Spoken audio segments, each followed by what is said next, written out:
Hey everyone, it's Andrew again. We are back at the Strife studios, obviously talking to my friends James and Pew again. And we're gonna go ahead and talk a little bit more actually about Strife and a couple other features that are pretty unique to the game. In fact, one I'm just gonna start off with off the bat is pets. There's a pet system in the game and they follow you around and they grant you all types of fun stats and buffs and all types of actually little different things. So can one of you explain to me just what these pets kind of do for you while you are playing the game? So pets are a great way to augment your playstyle, to try different things, different characters. So they give you three things primarily. They have a passive, or what we call a passive active, which triggers automatically. So I'll use a Mystic as an example. When you hit an enemy with a spell, it'll automatically deal a little bit of extra damage to that player. It goes on a cooldown, and then it comes back up and you do it again. They have an active, which is a key you press and they use their ability. In Mystic's case, it returns you some mana. And they have a just straight up passive that doesn't do anything active. In the case of Mystic, increases your spell damage. So what that allows you to do is maybe you're playing a prototypical caster and you're just all about the damage. It allows you to specialize further in that direction. Or if you're playing a character that's typically not really thought of that way, it allows you to augment your burst damage a little bit. So say you're playing a hero like Harrower who isn't traditionally being thought of as a caster, but you use his W ability and that Mystic Peck, that bonus damage that Mystic does in lane will give you a little bit more burst, a little bit more harassment. So while these tools allow you to really specialize, they also allow you to hedge a little bit with different characters and see them in a new light. So for us, pets is a way to compartmentalize into a bundle of hopefully cuteness and awesomeness that you grow attached to, and you can kind of see level up and grow with your account, and allow you to mix and match with the heroes to take them in new directions or take them further in a specific direction that you want to do. And it all ties back into our core goal of making Strife as customizable as possible so the players can play their way, so that you can experiment, you can feel like you're making the game your own instead of adhering to a really, really rigid role that has been predefined for you.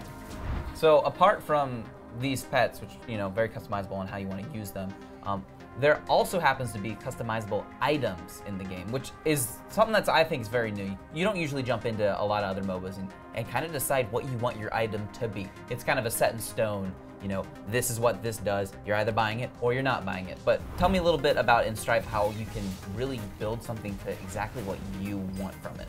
So in MOBAs, items are the coolest thing. Like, you're playing this game, there are games of resources, and you're going, and really all you want to do is collect gold, right? You're killing brawlers, in our case, creeps in Dota, whatever it is.